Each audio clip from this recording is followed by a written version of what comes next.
人重生后的第一件事，竟是让全村的人拿着手电筒朝一块玉米地照去。秦轩，你发什么疯呢？一会你就知道了，大家一块往地里照。村民虽然疑惑，但还是都照做了，希望能有什么奇迹发生。可等了一会，奇迹没有出现，反而出现了一对衣着不整的男女。老婆，说着，秦丽上去就左右开弓，他双眼血红，恨不得打死他杜三巧。秦丽，住手！村书记杨向东大吼一声，但秦丽跟听不到似的，仍在左右开弓。把他拉开，给我抓去村委会。联防队长领头就把几人带走了，而不远处，秦轩的二堂姐秦文丽、三堂姐秦文晶正呆立在那里，明显是还没回过神来，或者是不敢相信他们的亲妈会做出这种事。装傻？你跟你妈还不是一样不要脸的东西？原来上一世，秦轩娶了没有血缘关系的三姐秦文晶，劳累奋斗了大半辈子，刚实现财富自由，却得了癌症。在他养病期间，秦文晶突然夺了他的财政大权，让他没钱看病。更可悲的是，就在他生命弥留之际，秦文晶告诉他，他的癌症是他专门收集黄曲霉素，放在了他的食物里，而且就连他引以为傲的儿子也不是他的主。他不甘，他挣扎，终于他没有了意识，再睁眼就回到了80年代，重活一世是上天给的机会。这一世，他要让秦文晶一家付出血的代价。秦轩急着迈步走回了自己家破败的西厢房，他已经有几十年没有再看到养父母的脸。爹娘，这孩子受啥刺激了？我就是想你们了。你不才出去一会，饿了吗？我还藏了个红薯给你。秦轩的眼泪再次在眼睛里打转，虽然他不是眼前二人亲生的，但二人一直将他视如己出。秦轩把地瓜掰成3块，给了爹娘每人1块。我们不饿孩子，你吃吧。你们不吃，那我也不吃。在秦轩的威胁下，二人只好照做。看着低头吃地瓜，连地瓜皮都舍不得扔的父母，秦轩再次要潸然泪下。上一世的明天，大伯就会过来跟父亲谈，让我娶了秦文晶。估计是因为肚子里有了野种，找不到下家，才会想到我这个跟这个家没有血缘关系的人。妈的，真的是打了一手好算盘，竟然算计了老子一辈子。这一世，我会让你们一家子不得安宁。第二天天刚亮，秦轩就来到了镇上。现在这个时代，修车铺开门也早。师傅您好，有没有废旧的车条给我几个？秦轩舔着个脸，直接向人家张口就要。没办法，太穷了，兜里就3块钱，他还有别的用处。师傅看了看他，也不太在意，废旧的车条卖破烂也不值钱。在那边墙角，自己去找吧。谢谢。秦轩向人家致谢后，就跑到了那个墙角，在一堆破烂里找到差不多50根旧车条。随后他骑车又跑到供销社，花2.5元钱买了2斤肥瘦相间的猪肉。做完这一切回到家已经是中午了，可他来不及休息，因为他要将车条磨成烧烤签子。儿子，你磨这个干嘛？磨好你就知道了。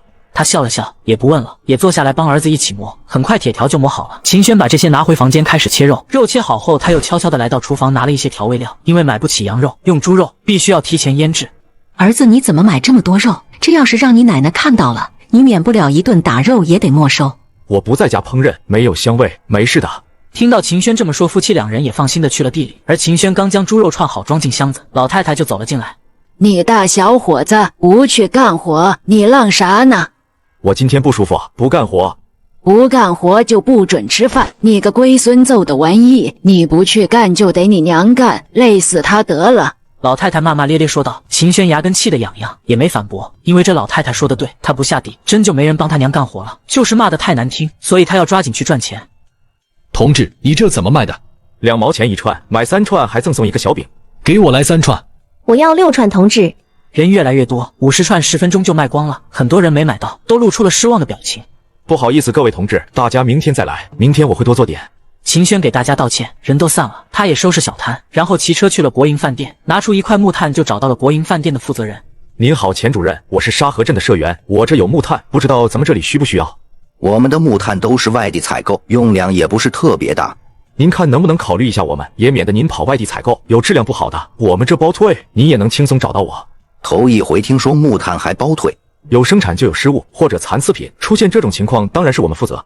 呵呵，你这个小同志倒是会谈生意，那你那边价格是什么价？我不太了解，您采购什么价，我就什么价给您。我们采购的不算运费的话，是2毛钱1斤。那我也按照这个价格给您，还没有运费，我给您天天送货上门。也不需要天天，我这库房还有几百斤，你先送50斤过来，好用我们再谈。好的，钱主任，谢谢您了，那我明天给您送来。跟钱主任道别，秦轩心里美滋滋，这生意谈成1天就能赚5块钱，1个月就是150。这个时代，化肥厂工人1个月才20多块钱的工资而已。他拿着卖肉串赚的10块钱，跑到了黑市，买了5斤猪肉，看到排骨才3毛钱1斤，果断买了3斤，然后又买了5斤白面，就出了供销社，满大街溜达收旧车条。扔到80年代，男人不想着买彩票股票，反而是天天扛着麻袋游走在各大小型自行车修理店找废车条，晚上再将废车条的一端磨尖。儿子，你捡那么多废车条干啥？赚钱呀！爸妈，你们看桌上，这么多肉，这都是你买的吗？原来男人将废车条一端磨尖是为了串烤肉去卖，因为80年的时候，大部分地区还没有出现烧烤这个行业，所以已经上市生意就好的不行。会不会有危险？这可是投机倒把。爹，现在政策变了，国家支持市场经济，没人抓了。秦林重重的点头，也坐下来磨车条。他磨得很起劲，明显被钱给刺激的。忙活完，时间已经到了傍晚。秦轩拎着3斤排骨就去了厨房，开始做晚饭。哪里来的骨头？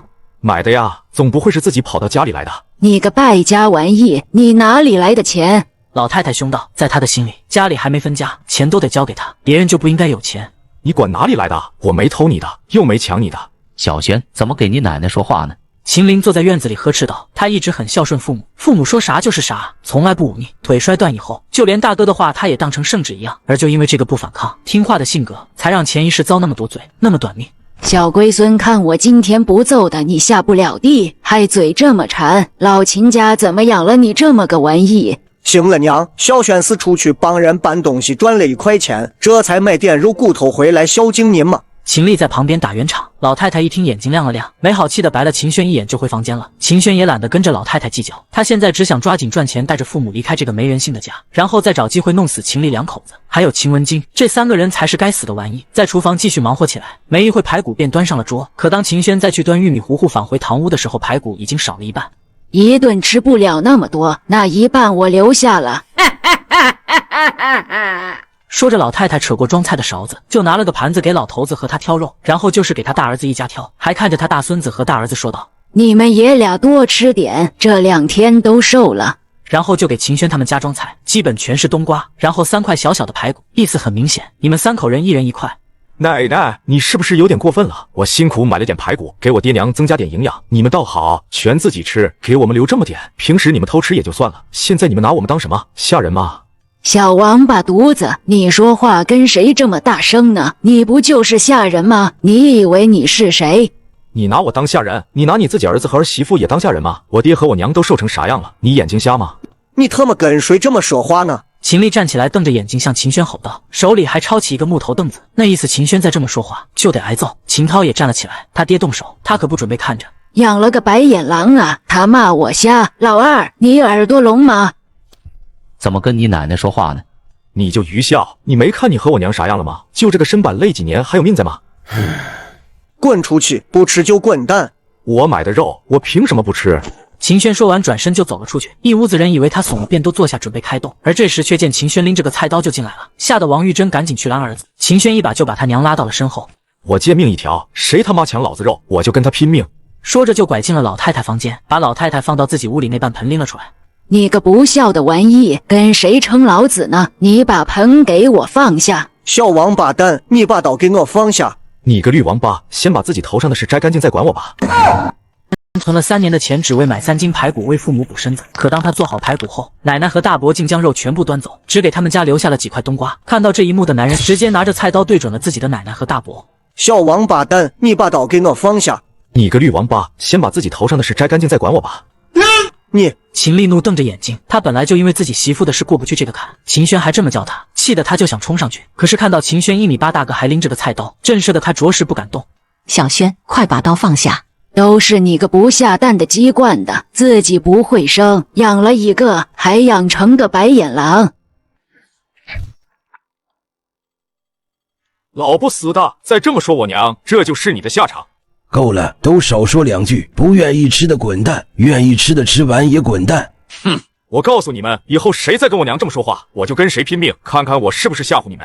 秦轩拿着菜刀扫视一圈，拎着盆子就走回西厢房。王玉珍赶紧追了上去。秦林叹了口气，坐了下来。哎呀，你个窝囊玩意，我怎么生了你这么个儿子？老太太开始哭，开始骂自己的小儿子。骂完秦林，接着就骂秦轩，说他眼睛瞎了。老太太一哭，又把左邻右舍招来了，都趴在他们家墙根听哭的啥。老田太太哭的好像不是他儿媳妇出轨的事，好像骂的是秦轩是白眼狼。秦轩还白眼狼？那孩子从小就受苦，脏活累活都这孩子干了，还骂人白眼狼？这老太太就不是个好玩意，包括那个秦丽，从当大队长到村长，天天耀武扬威，脸都要上天了。所有活都小轩和他娘干，养这一大家子，也不知道谁是白眼狼。你这孩子今天闹哪一出？这是要吓死我呀！易安，你还没被人欺负够吗？不闹这么一下，以后咱们怎么吃得饱？尤其我还长身体呢。你都多大了，还长身体？嘿嘿，快吃吧娘！今天就是吓唬他们，你不用担心。一边吃一边看着儿子分排骨，这一块给他，这一块给他爹留着。王玉珍再次流下眼泪，这次是幸福的眼泪。秦林在堂屋喝完自己的汤，也回了西厢房，回来就要跟儿子算账。你个小王八蛋，是不是想造反？爹，我也是被逼的。你看他们做的那是人事吗？这么些年，你看咱3口人都成啥样了？我娘吃不饱，还干那么多活，晚上吃炒面来充饥，那可是给猪吃的啊！你干嘛？是我没本事，我对不起你们娘俩。爹，你别自责，以后有我呢。你只要不在愚孝，我们就一定能过上好日子。秦轩将爹娘拉入自己的怀中，安慰他们。安慰完爹娘，又让他们继续啃排骨，自己则是将160多串肉串穿好，用洗干净的尿素袋里的塑料膜把肉串缠好，然后悄悄拎到后院，用绳子把肉沉入井水里。没有冰箱，这就是最好的天然保鲜方式。二弟，小轩也不小了，也该找个对象了。有人管着他，不会像今天这么彪了。是到了该订婚的年龄，这事还得大哥帮我费费心给他张罗张罗。张罗什么？咱们3口人都吃不饱，再来一口不都得饿死？你说的对，再添一口人却是更吃不饱，那就不添人了。别呀，今年先定，明年分地之前嫁过来，不就多一口人的地了吗？怎么会吃不饱？王玉珍一边瞪了一眼自己儿子，一边笑着看向秦丽。她做梦都想给自己儿子说一房媳妇，可是条件不好，一直连个上门的都没有。咱们家这条件给小轩娶媳妇确实困难，但是这孩子我们把他养这么大，不可能让他打光棍。我想了想，外面的不好娶，不然就撮合他跟他三姐吧，就当我们亲家，从小养了个女婿。你三姐嫁给你吧。大伯，你疯了吧？那是我姐姐。什么姐姐？你们有没有血缘关系？那也不行，这10里8村谁不知道？我是抱回来当儿子养的，也一直拿3个姐姐当亲姐姐，这突然改成上门女婿，肯定会被人戳脊梁骨。秦轩故意将声音放得很大，假装震惊的样子，而秦丽一皱眉，他怎么可能不知道有人会说闲话？但他女儿怀孕了，急需找个接盘侠。说就说呗，我都不怕，你怕啥？您老脸不要我得要，这是什么？好听了叫改成上门女婿，不好听就是乱伦，乱伦知道吧？你胡咧咧什么？没有血缘关系，哪来的你那个说法？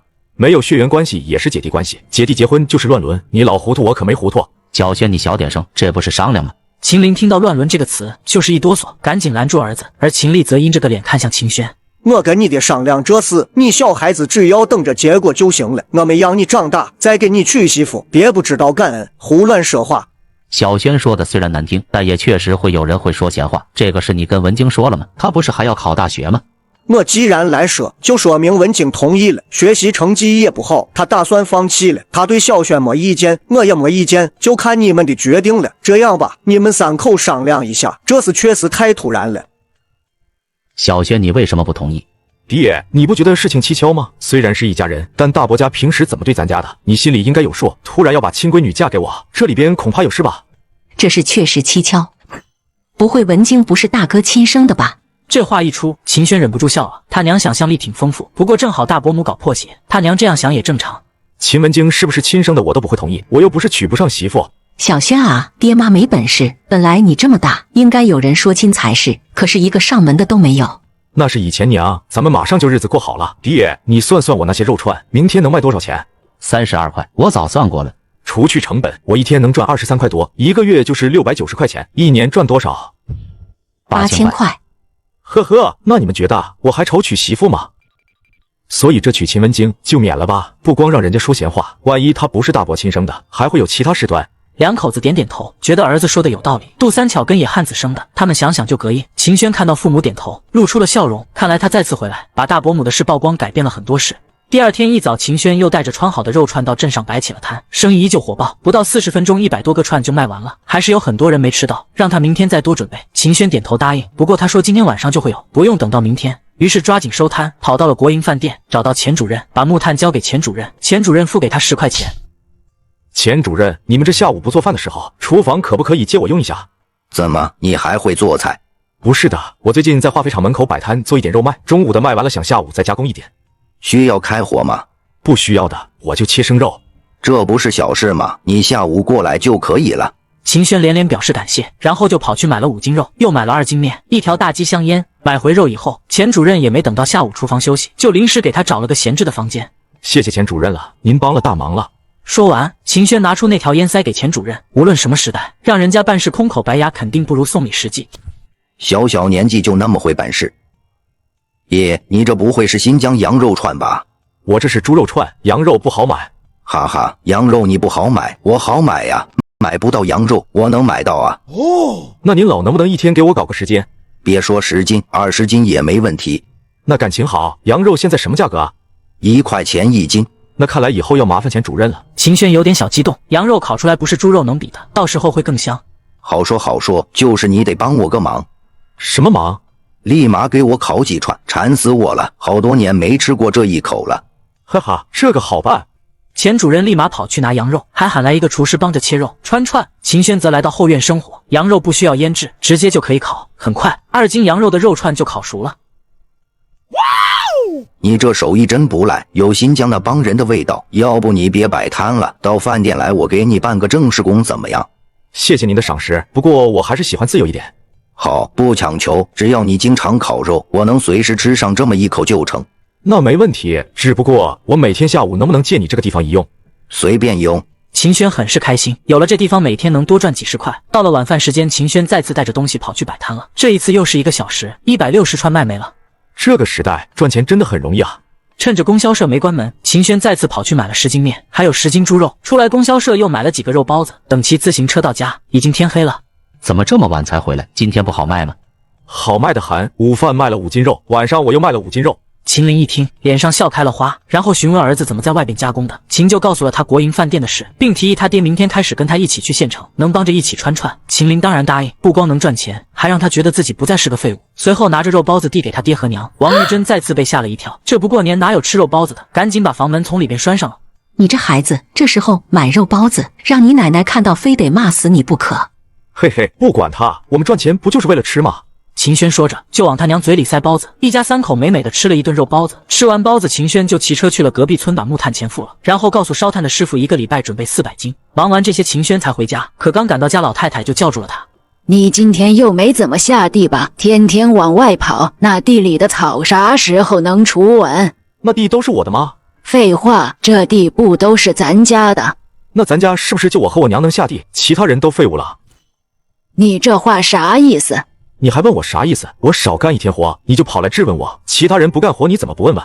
其他人谁不干活？我和你爷爷岁数大了，不能下地。你大伯要忙村里的事，赚工资。你二姐订婚要出嫁，快不是咱家人了。你三姐和文涛还要学习，他们以后是要吃皇粮的，哪个能下地？不就得你们娘俩去吗？你天天屁事没有，乱往外跑什么？我大伯赚工资，我大娘没赚吧？您怎么没管？还有秦文京、秦文涛高考落榜，现在还学个屁？还有秦田文丽拿快出嫁找理由，从出生那天就等着出嫁吗？20年了，他哪天下过地？秦轩声音很大，东西厢房里的所有人都听到，走到了院子里。王玉珍走到秦轩身前，就要拉儿子出去。老太太一看自己儿媳妇出来了，就骂得更大声了。小犊子翅膀硬了，管不了你了是吧？你别忘了，没有你大伯把你捡回来，你早被野狼叼走了。让你干活怎么了？你不应该干活吗？养条狗他也得给我看家，更别说是你。秦轩直接被气笑了，这是真拿他当牲口啊！从明天开始，我们3口人的3亩地我们自己管理，其他人的不伺候了。你干！全家11口人，可家里所有的活都只有我和母亲去做。可即便这样，奶奶依旧偏袒大伯一家，甚至就因为今天我没下地干活，奶奶就连饭都不让吃，还破口大骂。从明天开始，我们3口人的3亩地我们自己管理，其他人的不伺候了。你敢不干活，你就别想再吃饭。你怎么回事？这2天老是和奶奶顶嘴。爹，我昨天都说了，不能再被欺负，这么多活全放在我和娘身上，我受够了。大不了分家，我们3口人过得更好。分家哪这么容易？你大伯一家肯定不会同意。我管他们同不同意，不同意我也不种地，没粮食，看谁先饿死。听着儿子的话，秦林愣了半天。他也知道老婆孩子一直受苦受累，但这不是因为自己腿受伤干不了活，都是他大哥照顾这个家吗？但是实际情况，这个家反倒是老婆孩子付出最多，把大哥一家养成了吸血鬼。分吧，爹支持你。看老爹想通了，秦轩露出了灿烂的笑容，准备明天就去分家。时间来到深夜，刚准备睡觉的秦轩竟然闻到了一股韭菜饼的味道。他悄悄地走出房间，来到奶奶门口，只见老太太和大伯一家正在说笑。又偷吃，又偷吃！你们把我们3口人当什么了？秦轩一声大吼，走过去直接掀翻了放着饼的桌子。哎呀，你个天杀的，我的韭菜饼啊！我们一家人干活，一年到头吃不到干的，你们倒好，又是鸡蛋又是菜饼。你干什么？秦丽直接从凳子上站起来，要来打秦轩。秦文涛却先他爹一步，直接冲着秦轩一拳打来。只是他拳头还没到就被踹飞了。秦丽一家瞬间暴怒，就连老爷子都抄着烙饼的竹坯子朝秦轩打来。来，要动手就到院子里来，快来人啊！一家子偷吃还打人啊！这一嗓子，秦轩有多大劲使多大劲，喊完便朝院子退去。这时听到声音的左邻右舍也都赶了过来。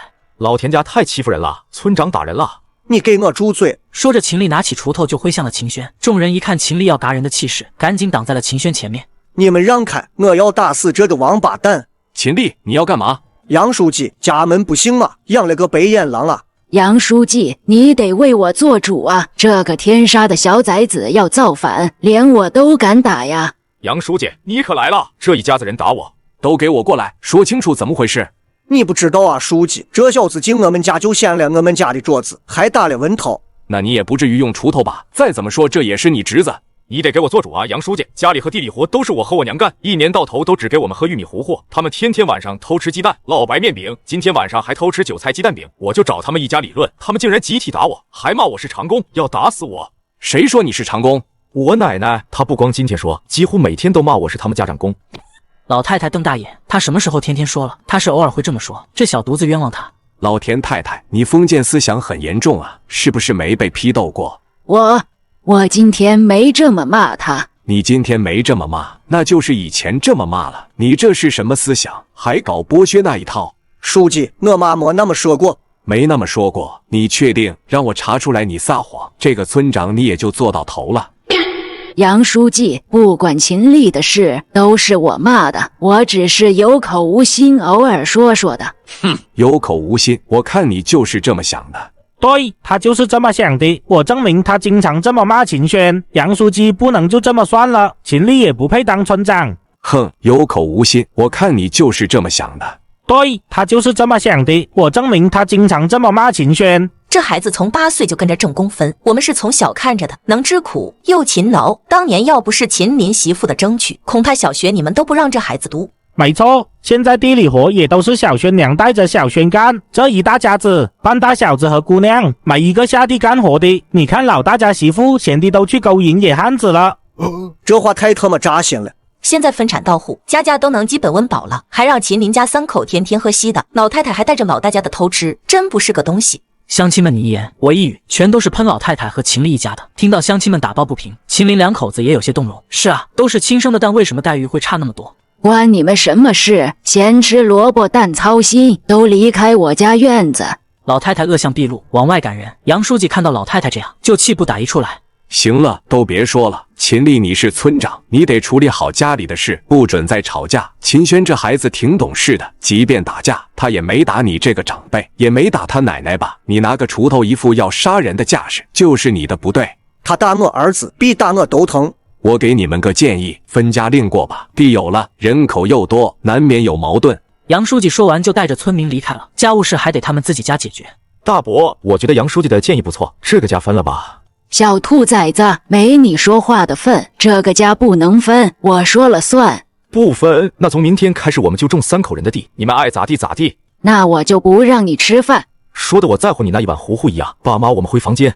你分了吧，分了家里肃静。分了，你经常往大队部跑，那几个丫头又要嫁人，活谁来干？可不分小轩还得闹，在那我这村长就没法再干了。那不行，这关不能丢。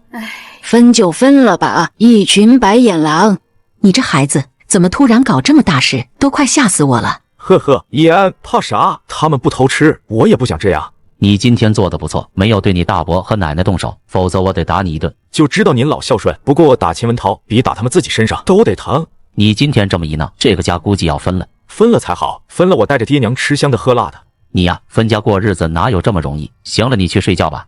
翌日，秦轩依然起得很早，但没有下地，也不让他娘做饭，弄了个地板车，用绳子固定在自行车上，带着他爹娘就去了县城。先带着2口子吃了顿包子，又带着老2口去供销社买了几身衣服，就把爹娘带去了国营饭店的后院。钱主任早都把羊肉给准备好了，秦轩让他爹娘在这里切肉，自己则将昨晚串好的肉串拿去摆摊了。今天比昨天多了1杯肉串，但是依然在1个多小时内卖完了。今天又卖没了吗？秦轩，田夏，你怎么会在这里？我在这里上班啊。哦，对，你在化肥厂上班，我忘了。没想到是你烤的肉，我都2天没抢上了。嗨，我也不知道呀，知道我给你留，不过晚上我还烤，我到时候给你留着。好啊，每天上下班闻着这股肉香，早都想吃了。我一会还要上班，先不跟你说了，晚上见。晚上见。我给你留的肉，你坐这里吃，还是带回去吃？我还是带回去吧，你给我6串就好。哎呀，都带回去吧，给家里人也尝尝。那行，有多少串？这些钱够不够？要什么钱？这顿我请。那可不行，这么多得卖好几块钱呢。田夏硬塞回来，然后2个人就开始谦让，王玉珍也加入到2人。最后在田夏的一再要求下，秦轩无奈收了1块钱成本费。这姑娘长得真好看，还有正式工作。我把她娶回家怎么样？混账，一个村的，按辈分你还要叫她奶奶，可不能开这种玩笑。秦轩被他爹的反应吓了一跳，果然这时候人还是思想固化啊！这要是真去追求，老爹这一关都没法过。收完摊，秦轩又带着爹娘去了国营饭店，吃了饭才往家赶。可一到家，老太太就指着秦林2口子鼻子骂：好个白眼狼，竟然1天不着家，地里活不干，饭也不做，真的想造反吗？娘，我昨天已经通知过你了，不分家啥活也不干，您老聋了。小王八蛋，你就是个祸害，祸害我们一家子不得安宁，分也得你们给我净身出户，这个家的过活都是我们攒下来的，想分家你们就都给我滚出去。秦轩嘴角咧了咧，这老太太估计要耍无赖了。果然，秦丽从堂屋和老爷子一块出来，老爷子咳嗽一声，看向秦林：秦林，你真的想好分家了？想好了，以后我们还是个过个的吧。您和娘的地，我和大哥1人负责1口人的，到时候见多少粮食都上交给您。你还想要的房子、地，家里一切都是我的。听你这意思，是我家啥也没有，净身出户呗？就是净身出户，全给我滚蛋！爱去哪里就去哪里，我就当没生过这个儿子。呵呵，你还真强势，国家分给每个人的土地都敢霸占，你还真以为你是地主了？行了，别闹了，地是俺人头分的，是谁的就给谁，这是受国家保护的。既然要分家，那就把杨书记叫过来吧，大队不做见证。大伯的话也乃从不反对，说完就自己去请杨书记了。秦轩觉得很可笑，这家怎么分？显然大伯一家跟老头子和老太太都商量好了，不过他不着急，就等着看出什么幺蛾子。大叔，你说说吧，想怎么分？他们3口人的给他们，然后净身出户，我们老2口跟着老大家过。秦丽，你也是这么想的吗？杨书记看向秦丽，他脸色难看，头一次听这么分家的，这哪里是分家，明明是把另一个儿子一家赶出去。我听我爹的。这一家人真没人性。秦林，说说你的想法。这时秦林的眼泪已经流了下来，他没想到爹娘向着老大，向到了这种程度。东厢房是我们爷3杯坑你盖起来的，但西厢房是我一个人赶马车拉土找人做土坯盖起来的，凭什么不给我？还有家里的地板车、农具，有一半也是我用工分换的，你们凭什么不给我？那是你赚的，但我还10月怀胎生了你，把你养大，你怎么不算呢？你生我养我，我肯定会养你老，这一码归一码。屁！就你这残疾腿，你怎么养我老？能照顾你自己就不错了。我不还有儿子吗？那就是个白眼狼，抱养的就是抱养的，永远喂不熟。你再说一遍！你儿子就是个白眼狼，抱养的就是抱养的，永远喂不熟。分家就谈分家，对我人身攻击干什么？对，我们就谈分家。秦丽，你是老大，你觉得这么分合理吗？杨书记很严肃地看向秦丽，他这是在给这个村长一个机会，而秦丽显然没想到这个时候会问他，摸了摸鼻子说道：净身出户确实过了，毕竟还是一家人。我爹娘这么分，是觉得小轩是抱来的，不想把财产分出去。不过我倒是有个两全其美的主意。有主意就说，别吞吞吐吐的。小轩是抱养的，没有血缘关系，把他的下一代变成跟我们有血缘关系就好办了。怎么变成有血缘关系？让他和文静结婚，生的孩子不就是老秦家的吗？此话一出，杨书记眼睛瞪大，显得不可思议。秦轩笑着看向屋里所有人，老爷子和老太太没有很诧异，显然大儿子都跟他们商量好了。这个我倒是赞成，这样家产就会落到我冲孙子头上，我也就同意把房子分给老二他们。我还没见过这么干的，这对外可都知道你们是收养的孙子，可没说过养的是上门女婿，这事传出去多少有点丢人。这的我可以放话出去更正，当年抱回来的时候就是当女婿养的，只是看老二家没孩子才过继过去。想得挺美好，那也得我同意才行啊。你不同意，你个白眼狼出去都找不到媳妇，现在把文晶嫁给你，你还不满意了？呵呵，不满意，我宁愿娶不上媳妇都不娶她。行了，都少说两句，这条女婿跟分家是两码事，放在一起可不好谈。我不管，上门女婿的事不答应就不能给他房子。爹娘，你们好狠的心，这等于把我们赶出去啊！哼，你们自找的，谁让你们想分家的？如果你们这么做，可别怪您老了我不孝顺。放心，我们就是饿死在床上也不会找你的。好，这可是你们说的，到时候别后悔。秦轩趁现在就想跟这个家撇清关系，正好他爹这回寒透了心。杨书记，能不能给我们批块宅基地？批了宅基地，我们家主动放弃这套房子。小轩，相信我爹娘，大不了咱们盖几间砖瓦房，比这破房子要好多了。你就吹吧，我看你拿啥盖砖瓦房？拿啥盖不劳您老人家操心，我们家让出来西厢房可以，但是得有补偿，要不然这个家就别分了。还要补偿？你想的挺美。不给补偿，那就不分了。我保证我父母啥活都不会再干，就在这房子里住，我看你能怎么办？说完，秦轩拉着爹娘往外走，出了堂屋门就看到秦文京站在门外边，脸色难看。他没想到秦轩竟然这么看不上他。爹娘，你们有啥想法就说出来。我们就是舍不得这房子，还有就是分出去，咱们住哪里？易安，旧的不去，新的不来，盖5间大瓦房不是啥难事，住处就更好解决了。老地主家留下来的院子跟村上说说，可以借住一段时间。秦林两口子互相对望了一眼，还是很纠结。这里毕竟他们生活了这么些年，一下子分出去，心里就是不舍。爹，易安，咱们要想好好活着，就得跟这个家断了。以后咱们每天都要切肉。就我奶奶那性格，要是让她发现了，天天打架，我们都别想赚钱。不赚钱，拿啥给爹你治腿？你这腿，如果到首都的大医院，没准还能恢复。我这腿还能治好。医学会越来越发达，就算是截肢的，还能用假肢走路呢。秦林听到假肢，眼神暗淡了几分，但是能站起来自己走路，总比拄着拐棍强。听你的，那就放弃这房子，我们出去住。放弃归放弃，但得问他们要钱，先耗着他们，不给钱你们别松口。跟父母商量好后，秦轩便去找了杨书记，他得提前跟村里说好住处，才能同意不要这房子。很快，他就来到杨书记家，把自己的想法说了一下，杨书记当即就同意了。您再给我批个宅基地，等房子建好我们就搬出来。盖房子可没你想的那么简单，土房也得好几百块钱，要是想盖砖瓦房，那得上2000。没关系，我能行。有志气，宅基地这2天村里开会，给你选个地方，或者你有看好的地方跟我说。谢谢杨书记，我回去跟我爹看好地方再跟您说。好，你们分家这个事你不用急，他们要想让你们净身出户，你就耗着他们，太欺负人了，我都看不下去。杨书记提点秦轩，秦轩再次表示感谢，就匆匆回了家切肉干活。第二天一早，3口人就出门了，也不做饭，也不下地。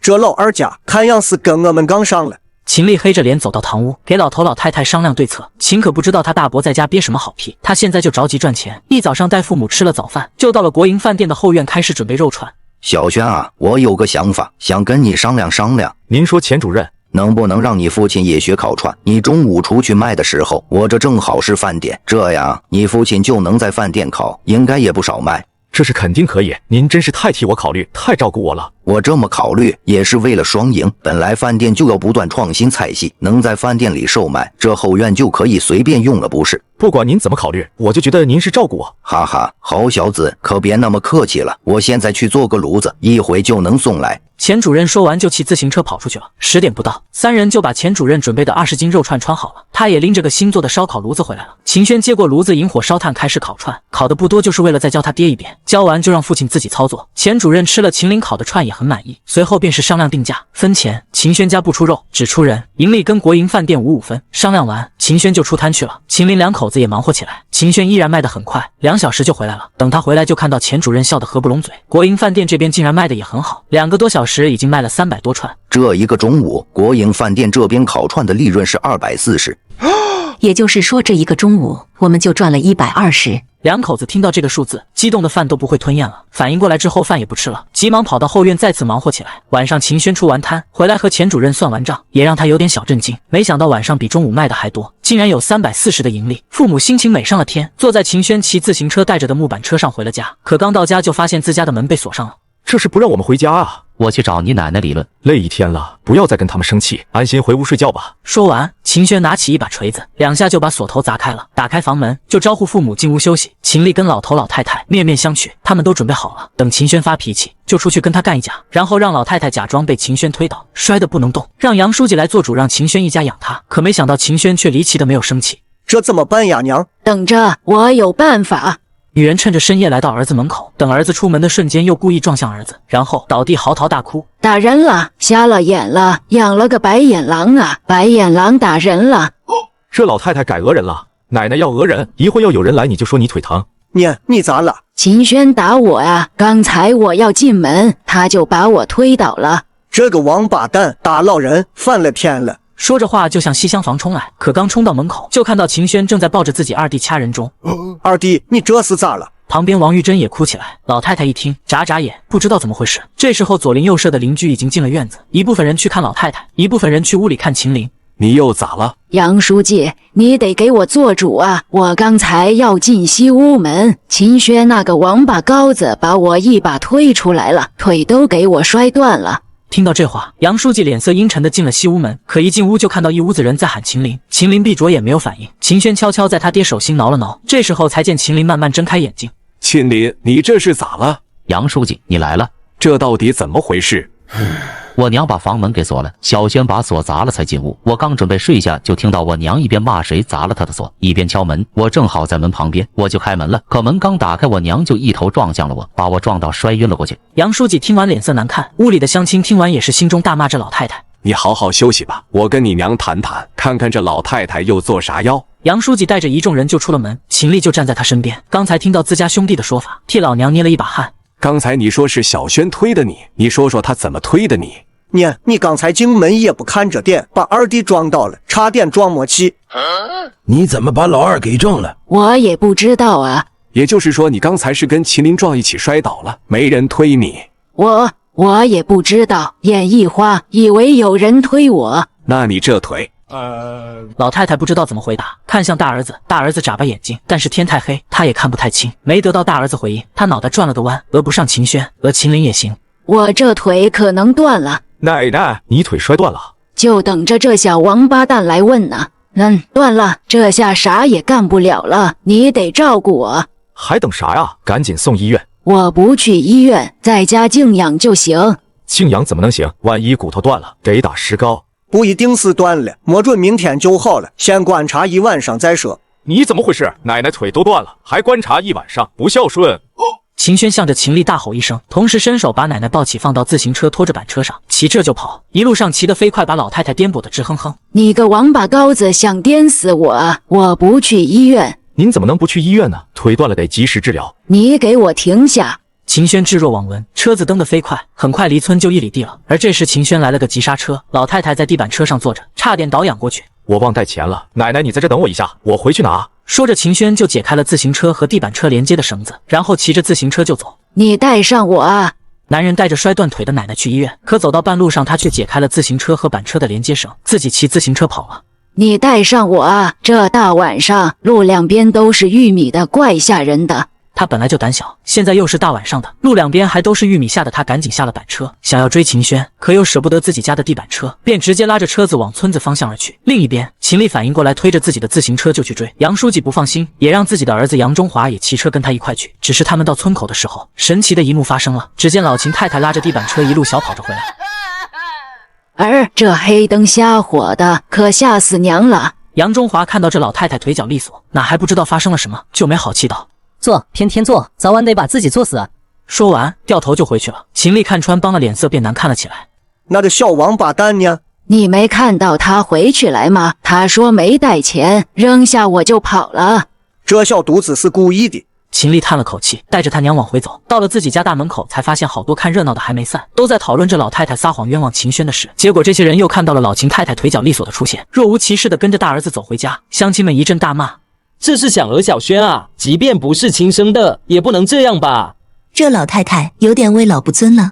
就在这些人七嘴八舌的时候，秦轩骑车风风火火就回来了。小轩，你回来了。嫂子，你看到我奶奶了吗？老太太一路小跑的回家了。啊，一路小跑回的家？我去大庆家借个钱的功夫，腿就好了吗？秦轩声音故意把话说很大声，然后把车停进院子，又冲着堂屋喊道：奶奶，你怎么跑回来了？还要不要去医院啊？老太太房间异常安静，没人回话。您要不去医院，我可就回屋睡觉了。还是没人答应，就连秦丽坐到自己床沿上也是一言不发。她皱着眉头，一脸气愤：怎么就让这小犊子发现了？你用的什么方法，让你奶奶自己跑回来了？直接扔到半路了，她怕黑，自己就下地跑回来了。秦林点点头，没再说什么。一夜过去，秦轩一家还是早早起来了。而让人惊奇的是，秦丽一家也起来了。秦文丽三姐弟一人扛着个锄头，跟着秦丽准备下地。而走到大门口的秦文京突然站住脚步，转头对着秦轩说道：晚上早点回来。我约了几个咱们的同学玩，还特意叫了田夏。秦文京这是要搞什么？要不你跟你爹今天去县里，我也去下地。你可不能心软，现在闹分家，不能前功尽弃。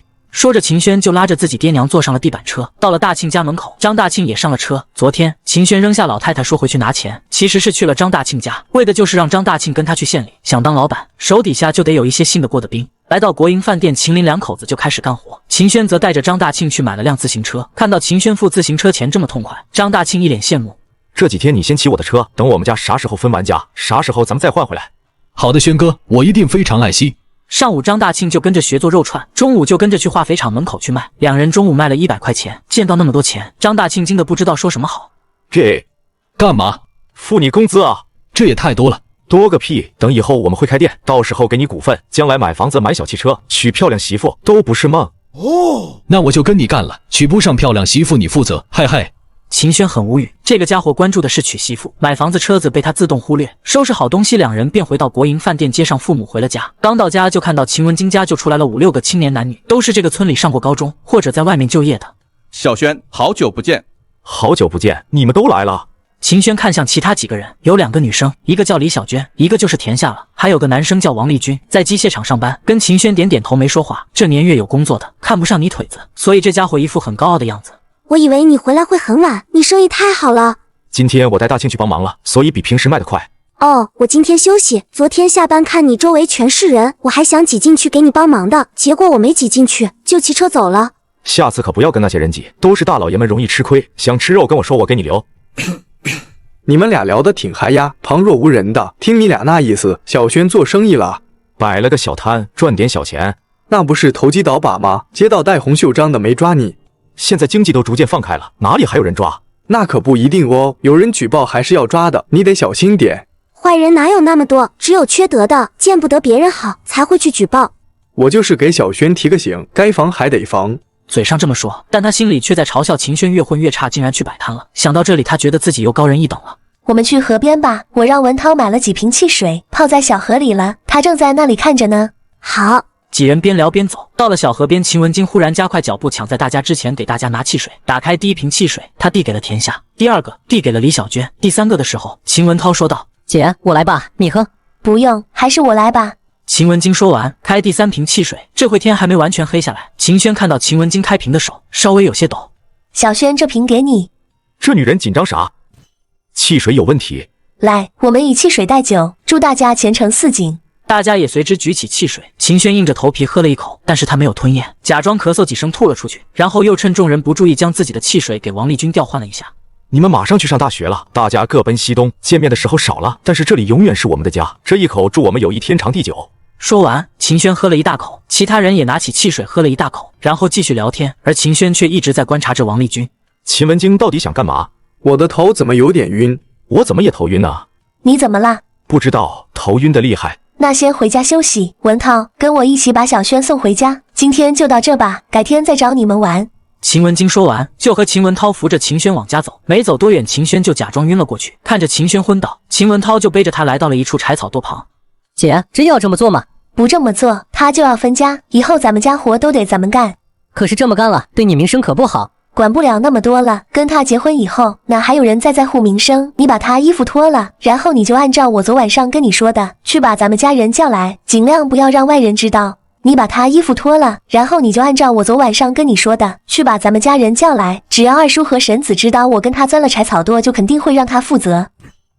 算盘打得不错啊。你话还没说完，秦轩就将两人击晕了过去。3下5除2脱了两人衣服，将两人塞进柴草垛里，然后又跑回了村子，故意把大庆、二庆还有孙三叫到了柴草垛不远处聊天。静等姐弟俩醒来，半个小时后，柴草垛有了动静，两姐弟纷纷爬出柴草垛找衣服。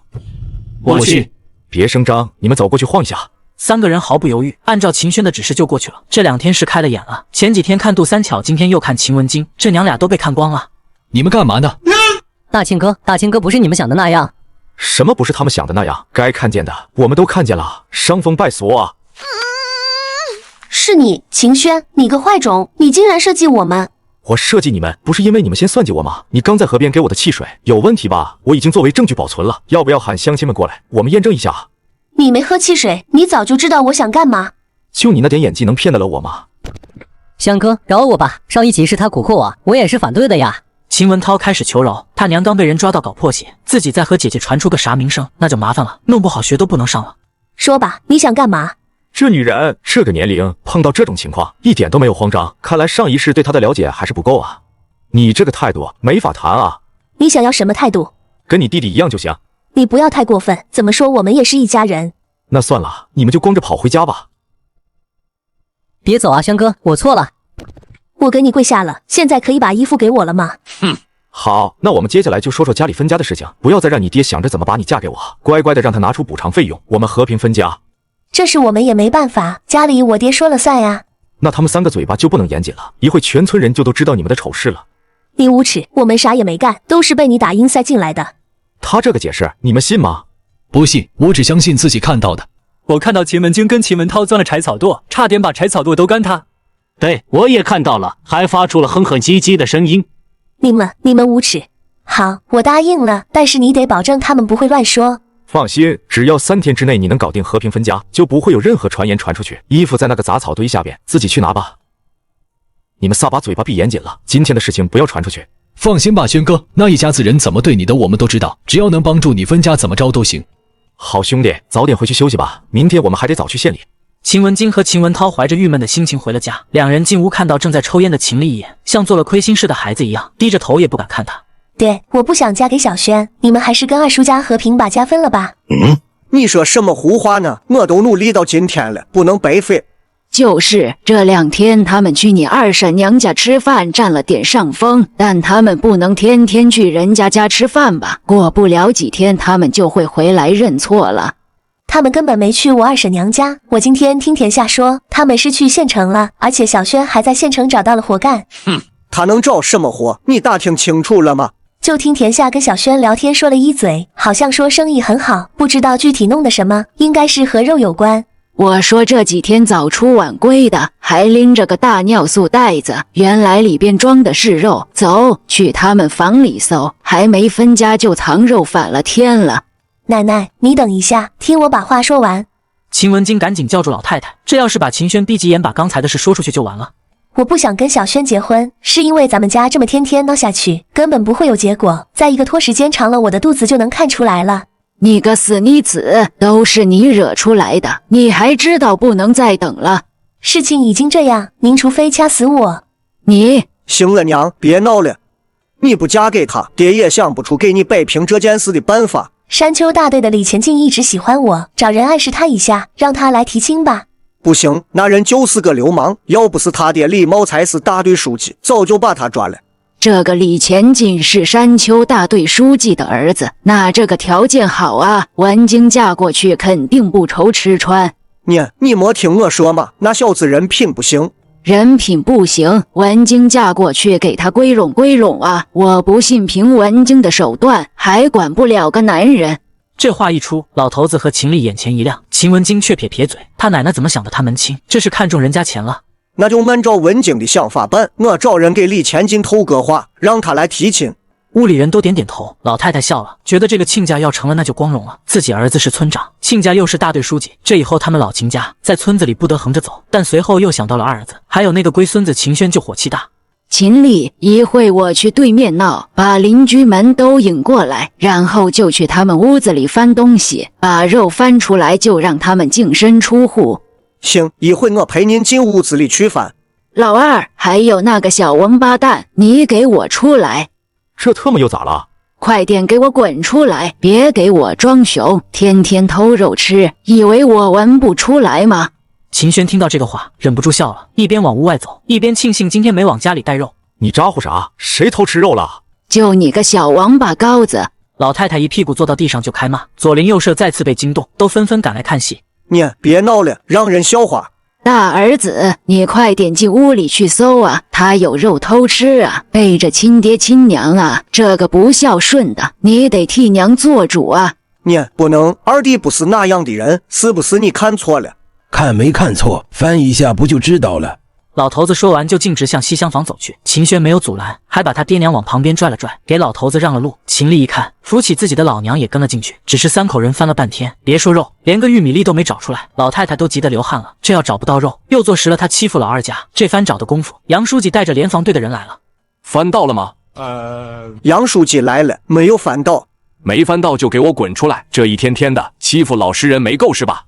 秦丽，你真行啊！带着你爹娘翻自己二弟的家，我今天正式通知你，你停职反省。爷啊，杨书记，都是我的错，是我说老二家有肉的，跟秦丽没有关系。你就是个祸害，这一家子让你搅和的鸡犬不宁。老二家没有，老大家有没有？要不要翻一翻呀？老大家也没有，不用翻了。这话我就不爱听了，凭什么只翻我们家？我现在怀疑我大伯家有肉，我也要翻。对，都翻一翻，这样才公平啊！说着，张大庆就带着10来个小伙子往秦丽家冲去。秦丽一看，赶紧阻拦。杨书记一看，这是怕馊啊，一挥手，几个联防队的站出来，挡住了秦丽。不一会，几包饼干、羊角蜜、半袋白面、半坛子肉，全都翻出来了。你老大家的东西可不少啊！我就说杜三桥那个娘们怎么有闲工夫找野汉子，就是吃的太饱了，饭都吃不上。我看他还想不想那事。秦明家一个玉米粒没分出来，老大家却分出来那么多，还好意思到秦明家闹？你还要个脸吗？老太太听到这些议论声，她也气啊！老大家有肉她知道，可是这羊角蜜是怎么回事？她可没捞着吃呀！我们一家人天天吃稀的，还蒙受你们冤枉。我的爷爷奶奶，你们良心被狗吃了吗？你们要不是长辈，我早一刀把你们全劈了。秦轩流着眼泪说道，他是真的哭了，因为说到自己爹娘受的罪，忍不住了。太缺德了，村长也不是个好玩意啊！关你们什么事？都嫌吃萝卜淡操心。哼，分家，你们这个家不分，我就召开全民大会，帮你们分家。分了吧？那正好，见证人还多，我们现场分家。秦林，房子还要吗？不要了，但是我主动让出房子，他们得把补偿给我。你要多少钱补偿？按照材料价不给我，也得300吧。想得美，我最多补你20块钱。行了娘，给圣灵200块，这个家分了吧。200块可以吗？秦林看了一眼老婆孩子，王玉珍和秦轩给了他一个同意的眼神，他点点头，表示答应了，但是又提出新的条件。除了我屋里的东西我搬走，还有那个地板车归我，另外农具我们拿2口人用的，粮食也要按人头分，我不能让老婆孩子没吃的。这些都可以答应，但是爹娘的养老以后一家一半。哼，老人的地没有平分，房子没平分，钱也没平分，将来的费用却平分，你怎么这么脸大呢？我们相当于净身出户了，知不知道？要不你拿200块钱搬出去，剩下的是我们平分。你们要属于净身出户，200我也不会给你们，我养老也不用你们，我要跟你个废物断绝关系。这可是你说的，你可别后悔。我有什么好后悔的？啥也不能干的废人，能伺候自己就不错了。我老了也不用他伺候。老太太再次说道。老头子在旁边没有阻拦，显然是同意老太太观点。秦丽也没说话，200不给更好，他也没指望这个弟弟能干啥，就像他娘说的一样，废了。好，口说无凭，我们签字画押。秦轩转身回屋找来纸和笔，开始起草断绝关系书。断绝书起草好，老太太、老头子、秦丽都签字按手印，包括村书记签字盖村委会印章，这关系就算断了。我们会暂时借住在老地主遗留的房子里，留给各位大爷大娘、叔叔婶婶带来不便的地方，请大家多多包涵。那不是我们家隔壁了吗？我来帮你搬家。说话的是田大勇，也是田夏的哥哥，就是这妖巧合，老地主家就在田夏家隔壁。好，谢谢大勇哥。10来个秦轩的小跟班也都过来，说帮忙搬家，大手一挥，带着这些人去老地主家先去打扫卫生了。虽然是晚上，但是这些家伙都跑回家把自己珍藏的蜡烛拿出来，把老地主家的院子照得透亮。这一家子白眼狼终于搬走了。老太太没损失什么钱财，感觉好像把累赘清理出去了一样，笑得合不拢嘴。翌日一早，秦轩又带着爹娘和大庆、二庆赶往城里，父母还是在国营饭店后院摆摊，秦轩则带着2兄弟继续到化肥厂出摊，生意和往常一样火爆。就在肉快卖完的时候，田夏下班也跑过来帮忙，只是田夏刚到没多久，几个小年轻就出现在了摊位前。化肥厂的工人看到这几个人纷纷退让。田夏，这是你家摆的摊吗？这是我家邻居。哦，邻居啊，那我就不能给你面子了。这化肥厂门口怎么能随便摆摊呢？我们是关系很好的邻居，赵队长，你通融一下。我作为化肥厂的安保负责人，有责任保证化肥厂的安全，厂里都不让吸烟。你这距离厂区这么近，还点火，会给生产带来威胁的。这里已经脱离厂区一段距离，不归厂里管辖吧？那也不行，我说这不能摆就不能摆。赵强脸色变得严肃，秦轩不屑地撇嘴。本来他就考虑过做生意摆摊会有人来找麻烦，但没想到第一个竟然是厂里的。你说话不用兜圈子，有啥要求说出来我听听。给聪明人说话就是省事，很简单，天下陪我吃个晚饭，你就可以在这摆摊了。不光我不会找麻烦，有时我还会罩着你，你可以打听打听。化肥厂赵强在这一片有多好使，我爸是厂长。你是赵强？没错，我就是赵强，赵强就是我。秦轩脸色变得阴沉，因为这不是别人，正是田下上一世的丈夫，就是这个家伙天天打田下，后来还犯了事。我觉得你最好从哪里来，滚回哪里去。哟呵，你这是要敬酒不吃，吃罚酒了。你要有本事就不要逼逼，老子不是吓大的。旁边大庆二庆站起来，手里一人拿着2把车条签子，真要打起来。显然这就是武器，而秦轩却冷冷一笑，拿着扒了木炭的铁钳子在赵强眼前扫了过去，吓得赵强后退2步。好，你给我等着。赵强没动手，而是带着人走回了厂里。他不敢动手，一是因为秦轩手里有家伙，二是这个位置的确跟厂里没啥关系，打起来自己不占理。对不起小轩，我好像给你惹麻烦了。这事怎么能怪你？就算没你出现，这家伙早晚也会找麻烦的。要不要把兄弟们都叫来干他丫的？干什么干？我们这是做生意，得以和为贵。你还以和为贵？都欺负到头上来了，我估计这小子再来带一帮人。他不敢带化肥厂的人，放心吧。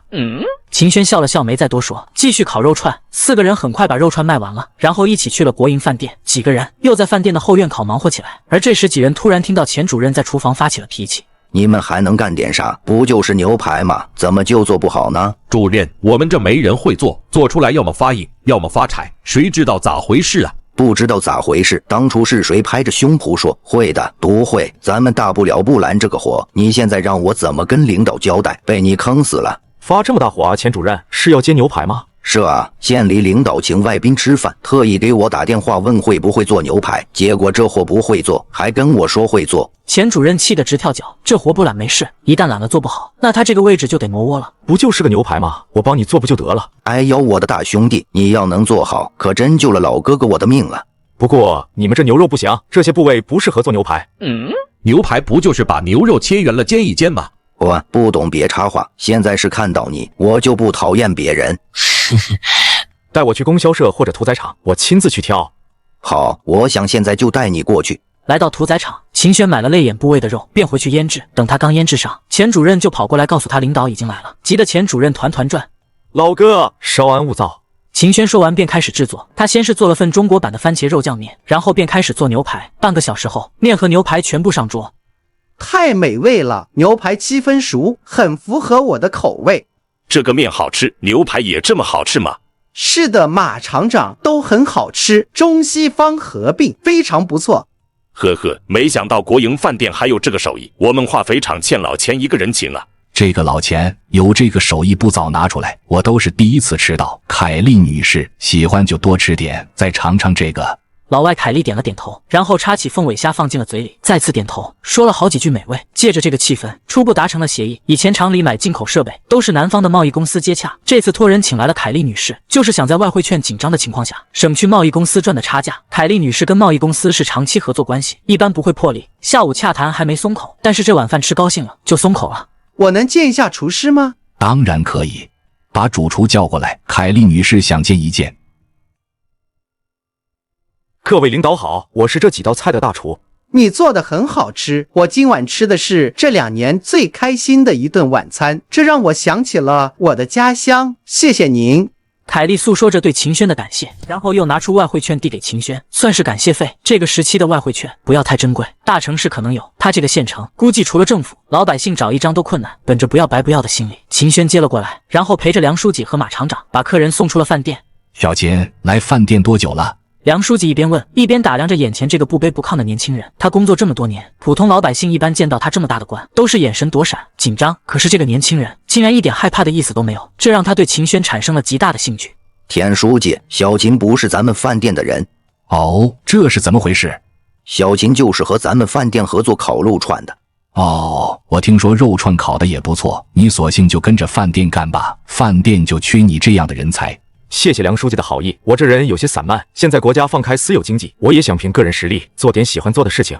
好样的，年轻人有魄力。那你考虑来我们化肥厂食堂吗？不需要你炒菜，偶尔来做几个菜就可以。你拉倒吧，国营饭店都不去，到你那干什么去？你准备给自己开个小食堂吗？我哪里敢开小灶，就是开了也得天天叫上您。马厂长把玩笑开了回去，显然两人不是一般关系。我们今天算是认识了，以后有啥事就到化肥厂找我。那我可记住马厂长这句话了，有事肯定过去。不应该客气一下吗？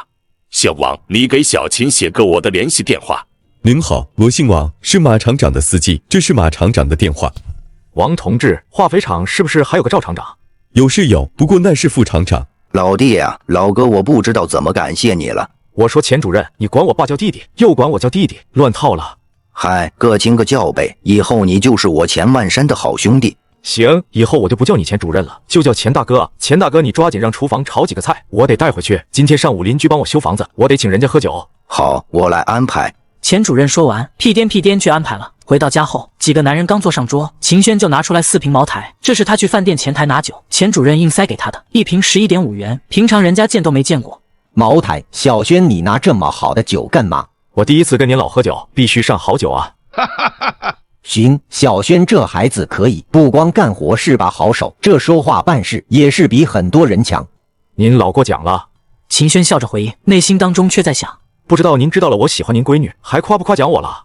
第二天，赵长带着父母和大庆、二庆赶往县里。秦轩觉得大庆已经出师了，便让大庆、二庆带的500串去机械厂门口，自己则继续在化肥厂门口摆摊。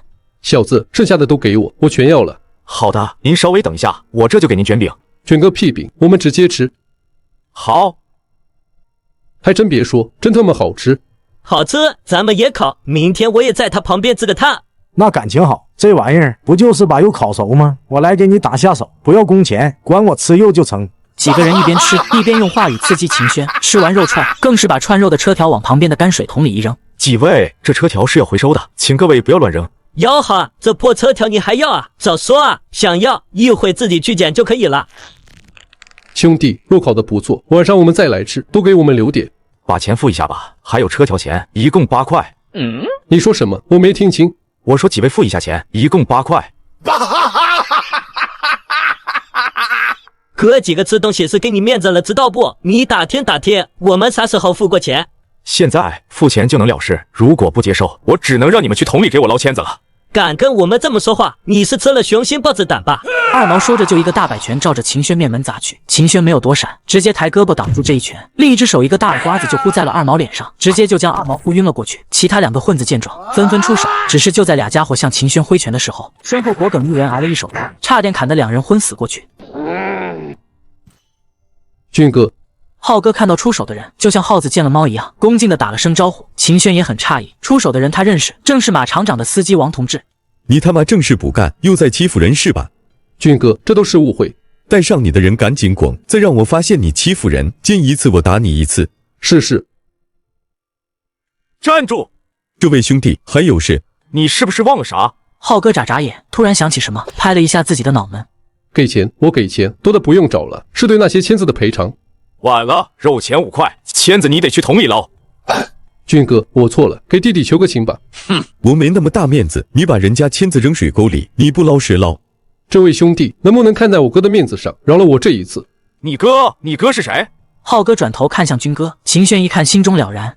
我不认你，更不要跟我扯上关系。饶了你也不是不可以，说出是谁让你来找我麻烦的。算了，我去捞签子。宁愿去捞签子，也不敢得罪赵强，还是学道上的人，讲义气。如果是前者，那赵强父子能量不小；如果是后者，那这浩哥很敬业啊。保护客户隐私是成为社会人的第一要素，人才，绝对的人才。算了，不用捞了，你可以走了。感谢兄弟高抬贵手，我王浩记住这份人情了。谢谢王同志，仗义出手。不用客气，下班正好碰上了，你得罪什么人了？那家伙不正在看着呢吗？秦轩向赵强方向努了努嘴，王军顺着方向看过去。赵强看到王军看过来，赶紧低下头，转身走回保卫科。我说你怎么打听赵厂长？原来是跟这小子有关，你以后小心点，他应该还会找你麻烦。没事，对付这种人，我有的是办法。下午，秦轩还是在化肥厂出摊。今天摊位受了点影响，化肥厂门口来了好多拉着板车买化肥的农民，都是因为化肥一袋涨了5块钱，想买便宜的就都跑来厂里问，但是得到的答案都是厂里不卖，让他们到供销社采购。秦轩本来没觉得这是蹊跷，但是化肥厂的安保人员在赶人走后，又悄悄告诉这些农民，城西的一家经销点只涨了2块钱一袋。秦轩察觉到这里边有蹊跷，尤其看到赵强看到那些农民去他们介绍的经销点采购去了，笑得合不拢嘴。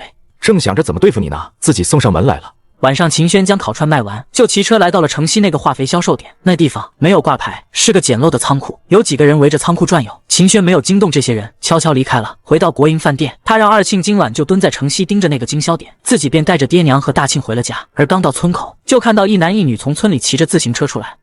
小舅子干啥去了？叔婶子也在啊。我说今天怎么没见到你们在家？谁让你跟他们打招呼的？快走！看来秦文京定亲了。那小子是不是李茂才的儿子？是的，就是前边山丘大队书记的儿子。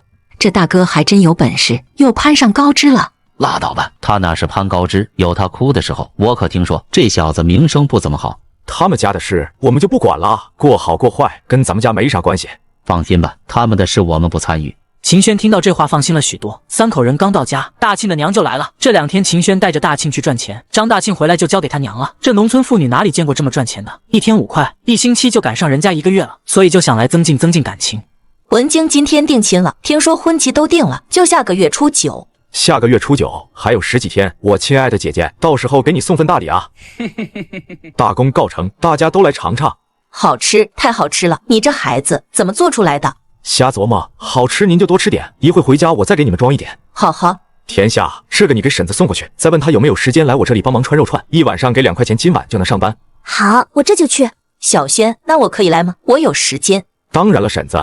大庆妈一听自己也可以，笑得嘴都合不拢了。要知道当时的工人1天才1块多钱。另一边田夏的母亲知道每天都有2块钱拿，也很开心，当天就过来穿肉串。人多干活快，但差不多也用了3个多小时才把肉串穿好。第2天，秦轩一早便带着肉酱和肉串来到了国营饭店。钱主任先检查了肉串质量，亲兄弟明算账，这入口的东西不是现场制作，又过了夜。钱主任多少有点担心，检查没问题，就都送到了厨房冰箱里冷藏。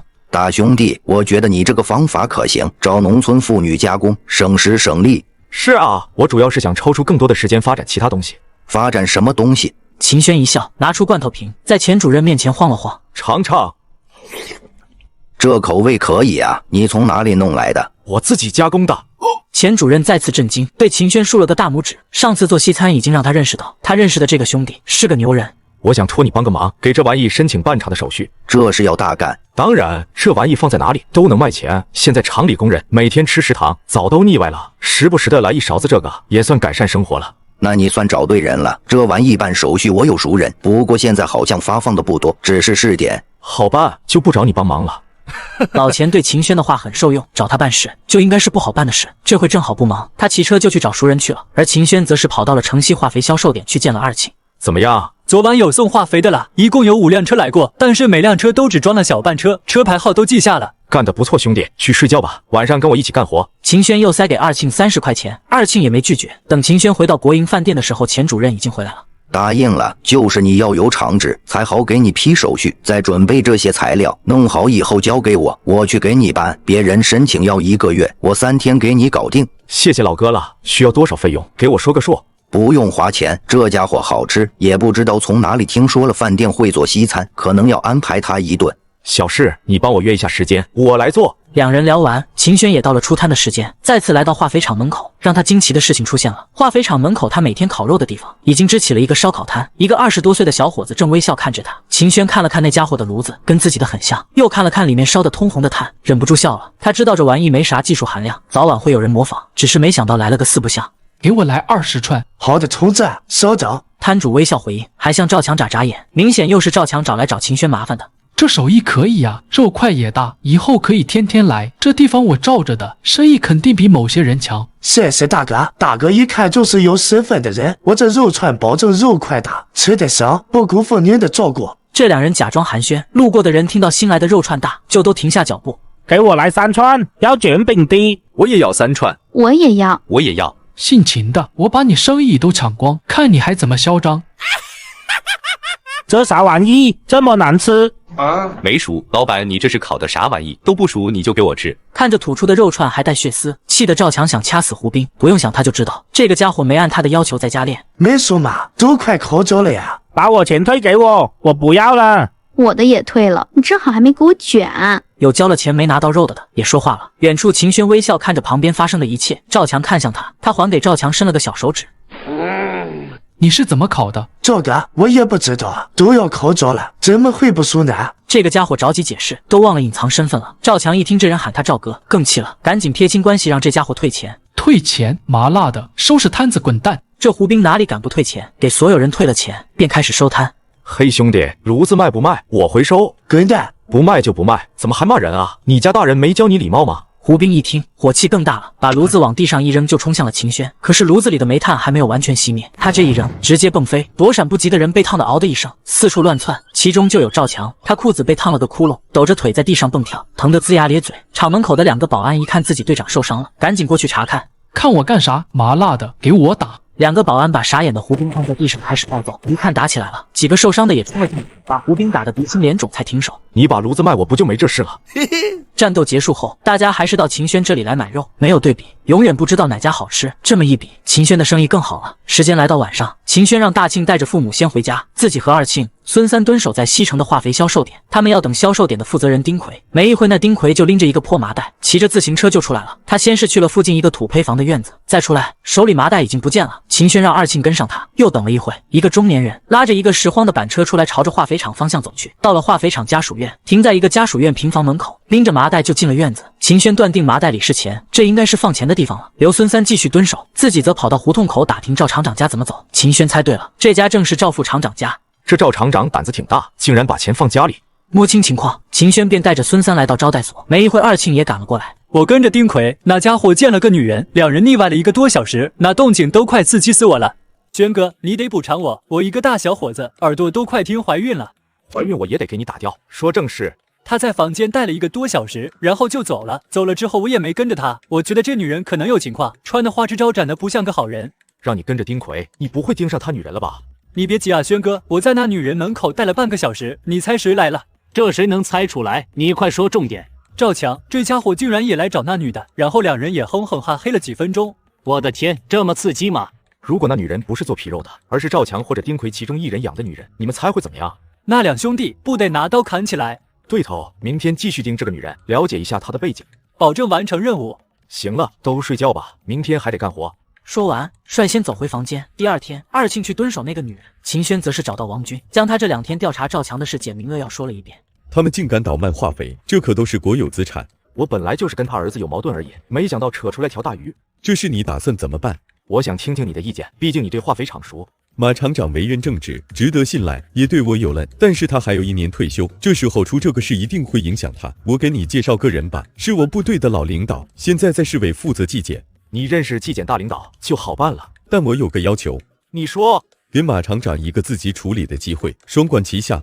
秦轩点点头，有纪委做保险，给马厂长个机会他没啥问题。但是如果马厂长选择大事化小，弄不好把自己也搭进去，他能想到这块，王军也能想到。显然王军在赌马厂长不会做那么傻的事。约好老领导，秦轩2人就来到了国营饭店等待领导的到来。半个小时后，一个衣着朴素但满脸威严的中年男人走了进来。连长好。还那个德行，都说了，在地方上别整这么正规。说完，看向秦轩，秦轩也学着王军，尽了一个标准的军姿。虽然没当过兵，但是参加过军训啊。哦，小同志好，你是部队的？这是我的一个朋友秦轩，不是军人。我也是仰慕军人，才行个军礼。不光是羡慕吧，刚才这姿势可是够标准的。回领导，仰慕军人不能停留在口头上，实际行动也得跟上。虽然是和平年代，但军人有战必回，咱也不能闲着。好，国家就需要你这种有志青年。我们也是向前辈们学习，咱们别在门口站着。领导屋里请。冯主任一边往里边走，一边跟秦轩提了个小要求。这饭店人都眼杂的，叫领导显得我官架子大，还是叫我冯主任比较好。虽是微笑说的，却也显出冯主任是个聪明人。王军说吃个便饭，却带了个小朋友。这小朋友一见面就投他所好，肯定是求他办事。自己这个纪委主任可是不讲人情的，让秦轩叫他主任，就是告诉秦轩公事公办。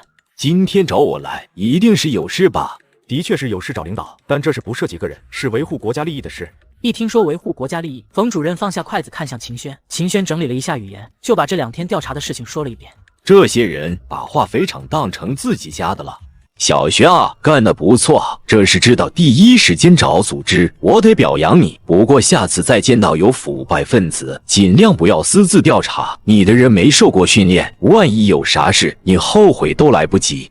冯主任这话一说，秦轩眼皮跳了跳，这点他还真没想到。领导批评的是我考虑的不周了。没事，以前你也不认识我，现在认识我了，以后有啥事直接找我就可以了。好，谢谢冯主任。好了，喝完这杯饭就到这吧。你汇报的真是太大了，我得做一下部署。说完，冯主任一饮而下，就匆匆往外走。秦轩没有挽留，他知道留也留不住，眼里揉不得沙子的人，对他来说，案子才是大事。可王军露出着急之色，咬了咬牙，大声说道：“老连长，我有个不情之请，别吞吞吐吐的，赶紧说。这件事我能不能告诉马厂长？他马上退休了，这时候出这个事情。”打住！你就这么相信他没有参与？我相信他，而且我还相信这个事，他知道以后会做出正确的选择。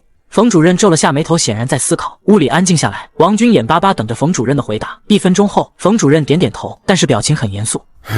这个老马，希望经得住考验吧。按照程序，我说的话，冯主任也得需要时间验证，所以马厂长那边还有一点时间。王军点点头，但他显然已经食之无味了，匆忙吃了几口也走了。看着剩的菜，秦轩摇头一笑，把在外面烤串回来的大庆还有孙三叫进来，一起造起来。秦轩看着孙三衣服上补丁落补丁，轻叹了口气。三，一会跟我去供销社，哥给你置办一身衣服去。孙三鼻子一酸，有点想哭。他从小没吃过什么好吃的，但这几天跟着秦轩，简直就是吃香喝辣。现在竟然还要给他买新衣服。谢谢轩哥。熊样，走了。三人走出包间，大庆去干活了。秦轩刚带着孙三出国营饭店，就碰到了熟人。秦轩，你给我站住！有事？有事？听说你很不尊重你姐姐，还打过她，这我得给你算算。李前进一边说一边走过来，这时孙三直接横在了秦轩前边，拦住了李前进。小子，这里没你事，我跟秦轩谈。谈个屁！想挨揍，我陪你。跟轩哥动手，你还不够资格。走吧，别惹事。不行，今天必须得跟他算账。秦轩是男人出来单挑。虽然李前进有点慌，但在自己女人面前怎么能怂？秦文京确实吃这一套，对李前进的表现很满意，而秦轩却是忍不住想笑。一个只知道吃喝玩乐的怂包，竟敢跟他单挑。来，单挑，谁逃跑谁是孙子。秦文京一看真要打，赶紧拦在了两人身前。他可是知道秦轩的厉害，打起来李前进肯定吃亏。我今天和他领证了，我大喜的日子能不能不动手？打不打问你男人，约架的又不是我。下午还要陪我买新衣服，你要打架，我就不去了。去，当然得去。今天我大喜的日子，不跟你计较，改天再约。说完，拉着秦文京就走。孙三看秦轩没有阻拦，也就没多说什么，牵过自行车就带着秦轩向供销社方向去了。巧合的是，跟李前进两人去的一个方向，还都是去买衣服的。穷的叮当响，还进供销社，你们能买得起啥？进去也是丢人。一边轻蔑地说着，一边掏出自己兜里的4张大团结。秦轩轻蔑一笑，就带着孙三进了供销社，选了3套合适的衣服。孙三隔着塑料袋摸了摸，拿了其中一个，都没在身上比。一是因为孙三怕弄脏了，二是站柜台的营业员不允许他贴身。给我也来一个。营业员没说话，把孙三挑剩下的那俩扔给他。这2个被那个乞丐摸过了，谁要啊？这供销社的服务有待提高啊！乞丐也进来买衣服。爱买不买，不买拉倒。还有你们摸过了就不能退了，付钱吧。显然，营业员虽然对李前进没好气，但是他的挑拨却成功了。秦轩付了3块钱，转头便看向孙三，就在这换，大了再买个小的，小了咱就再买个大的。切，打肿脸充胖子。这种鞋子40到44也各来1双。营业员有些诧异，但是看到秦轩已经买了衣服，也就把鞋子拿了出来。秦轩刚伸手去拿其中1双，可有只手比他还快。这鞋子真好看，给我来1双42的。不好意思，这鞋是我的。你不还没买吗？怎么是你的？我让服务员拿出来，就是打算买的。你想买，等我买完你再买。切，这么多双，这双让给你就是，我要个43的也行。那个43的也是我的。跟我置气啊？你那意思这几双都是你的呗？你说的没错。太不要脸了，这15块钱1双，吹牛逼你也得看看自己的腰包。你要有钱买这么多，我把我的鞋吃了。这时秦文京也走了过来，对李前进刚才的话很赞许。他觉得秦轩再能赚钱，也不可能短短几天内就能赚到75块。都要了，给我装起来。好的，老板您稍等。哼，有钱烧的，买这么多鞋，我看你怎么穿。给我来双42的，也给我对象来1双。营业员没想到这几人都是大主顾，给秦轩包好了鞋子，就急忙跑去仓库拿了双42的出来，还拿了女款的号码出来。买新鞋是为了把旧鞋吃了吗？刚才我可是听见你赌输了，要吃旧鞋的。我就是说着玩，你还当真呀？哎，说话像放屁一样，不是个男人。秦轩不想理这2个人，转身走向女装区，准备给田夏也买身衣服。这裙子多少钱？20。给我来1件1.6米女生穿的。秦轩刚准备付钱，秦文京就拉着李前进过来了。他很诧异，秦轩竟然买女装。给谁买的？给我？不可能啊！给我也拿1件。我买啥？你们买啥？有病吧？供销社又不是你家的，我想买啥就买啥。裙子多少钱？结账。20。文晶啊，要不咱们选个别的？不要，我就要这个。给你钱，把裙子给我包起来。秦文晶看秦轩都买了，更急了。我就相中这个裙子了，抓紧付钱。李前进白了一眼秦轩，把秦文晶往后拉了拉，附在耳朵旁说了几句。秦文晶脸色直接垮了，什么话没说，转身就往外走。李前进急忙追上，也不知道谁是穷鬼，没钱逛什么供销社啊！孙三不忘埋汰李前进一句，憋得李前进脸色通红。秦轩懒得理这两人，催促孙三骑车就回了国营饭店，将给众人买的鞋子分好后，便直接去找二庆了。这女人一天都没出门，她就在家看电视，嗑着瓜子。我还打听到这女人是丁奎的女人，两人已经公开恋爱关系了。这就有意思了，赵强肯定是背着丁奎睡了他女人。了解了这一情况，两人也不盯着了，跑到去西城化肥销售点找了一个小孩，给了1毛钱，让小孩给丁奎送了一个信封，大概内容是：丁奎，晚上12点以后再去找你女人，会有意想不到的惊喜，记住别去早了，早了你会永远当个绿王八。看到信的丁奎气得破口大骂，等冷静下来后，便决定今晚去看看是不是真的。而秦轩两人像没事人一样去化肥厂门口摆起了摊，直到晚上兄弟4人才来到丁奎女人的住处等着看戏。死鬼，你怎么才来？我不是怕丁奎那小子走得晚吗？他今晚压根就没回来，也不知道去哪里浪了。女人一边说，一边帮赵强宽衣解带，还关了灯。两个人开始悉悉索索，哼哼唧唧，到最后的噼里啪啦。我操，这谁受得了？我这正值青春烈火的年纪。嗨，我都听了好几波了，这两完蛋玩艺术个1、2、3就过去了。4个人都无声的笑。就在屋里两个人激战正酣的时候，丁奎带着2个人就回来了。刚到门口就听到里边靡靡之音，丁奎二话不说，一脚把门踹开。赵强被吓得一激灵，赶紧往窗户口跑。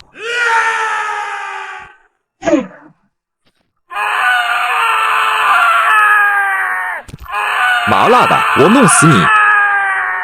小葵。丁奎一激灵，这一声小葵喊得太熟悉了，他赶紧走到门边，把灯打开，看到眼前的男人是自己表哥，丁奎直接懵了。为什么？为什么？说着，丁奎上去就是2个耳光。怪不得天天要求我后半夜一定要守在仓库，妈的，是为了给你找地方。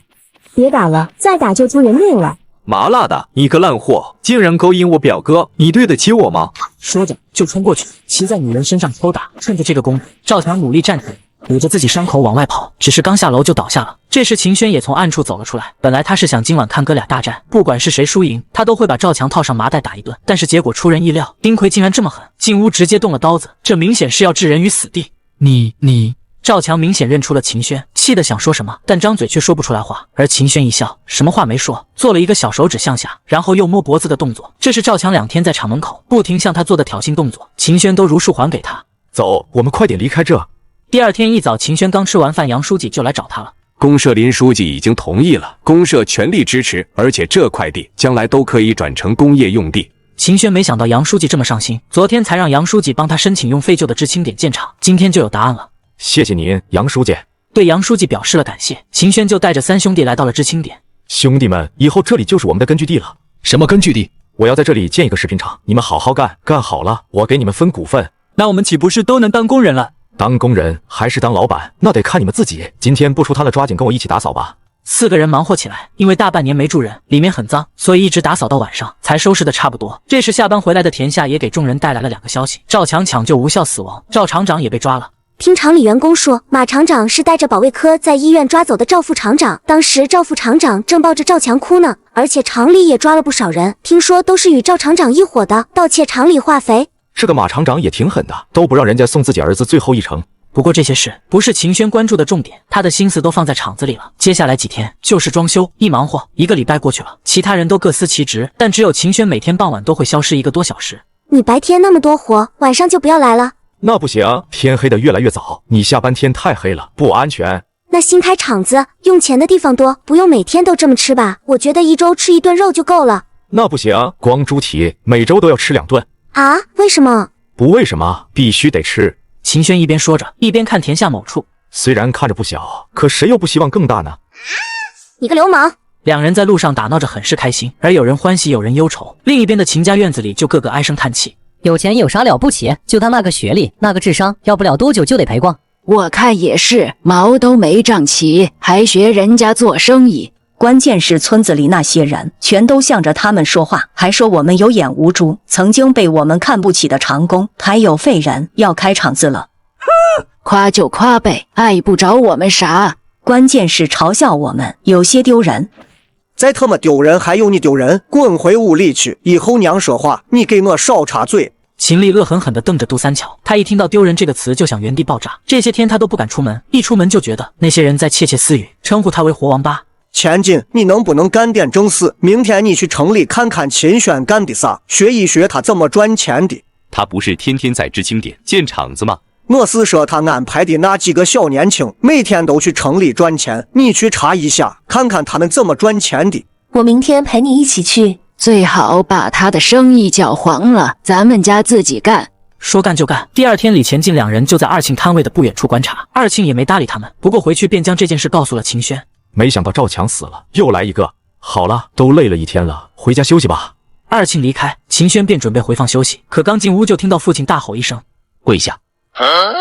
你是不是跟田夏处对象了？”老爹怎么发现了？今天田夏自己回来的呀。怎么不说话？敢做不敢当呀？爹，我跟田夏没处对象啊。你不要跟我撒谎，别人都看到你跟田夏在城里回来的路上有说有笑，而且还牵着手，说你在泡你的姑奶奶。听谁说的？我割了他舌头，我就是接田夏下班，送了点吃的，什么时候牵手了？无风不起浪，你最近傍晚骑车出去，是不是为了接田夏？是我担心他一个人晚上走夜路不安全。用你担心，人家有哥哥有父亲，用你操的哪门子心？你是不是对人家有啥想法？我本身还觉得理直气壮的秦轩，他娘一这么问，立马就不知道怎么回答了。秦陵刚有点熄灭的火焰又腾地冒起来。臭小子，那是你姑奶奶，你有这个想法也不行啊！这赚了几天钱，尾巴翘上天了，啥都敢想。爹，叶安，感情的事情我控制不住。我说实话吧，我从小就喜欢他。哼，小轩别再气你爸了，你们差着辈分，这样放在以前就是灭族，唾沫星子都得淹死你们。虽然是一个村的，但我们都不是一个姓，没有血缘关系，不算灭族。爹，叶安，我没说现在就跟田夏确定关系，这件事我们还是顺其自然。我答应你们，我精力都放在办厂子上，赚不够1000万，我不考虑跟田夏在一起。这话一出，两口子瞪大眼睛，觉得自己的这个儿子真敢想。而隔壁院子，田夏虽然没像秦轩一样被罚跪，但父母也跟他谈话快2小时了。哎呀，能，你都问了好几遍了。娘不是怕你吃亏吗？差着辈分，走那么近干嘛？以后一定要保持距离。田夏用力点点头，表示他已经听进去了。本以为这件事情能结束了，可另一边秦家可不会放弃这个踩秦轩的机会。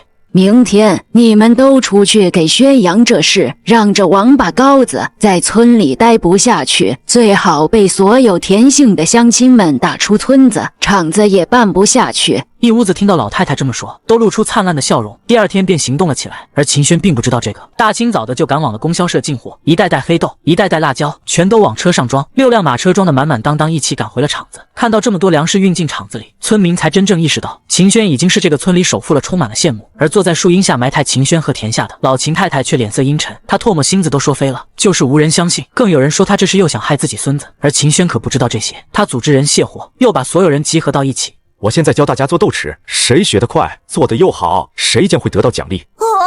一听到奖励，大家眼睛都亮了，看目的达到，秦轩开始讲解步骤。厂子里异常的热闹，秦丽家却异常安静，一家人都坐在院子里，他们期待秦轩被骂、被赶出村的情况没有出现，反而还都在巴结他。这些人为了能到秦轩厂子里去上班，祖宗都不要了。现在没有人敢得罪他。文静，你确定他就弄烤肉串赚的钱？我确定，李前进还买了几串，我尝了，确实挺好吃。哼，好吃不让李前进给我买点？当时光想着学他们怎么烤的，哪想起这么多。再说您牙口不好，给您买了您也嚼不烂。我嚼不烂，文涛总嚼得烂吧？你个死妮子，即便嫁到他老李家，你也得分清哪边近哪边远。行了娘，重点是文静，你学会了吗？很简单的，我一看就会。那还等什么？明天我们就跟他竞争。那得需要不少钱，买炉子、买肉，还有木炭，还有佐料啥的。秦文京一边说，一边看向自己的奶奶，期待老太太往外拿钱。老太太皱了皱眉头，一说往外出钱就有些心疼。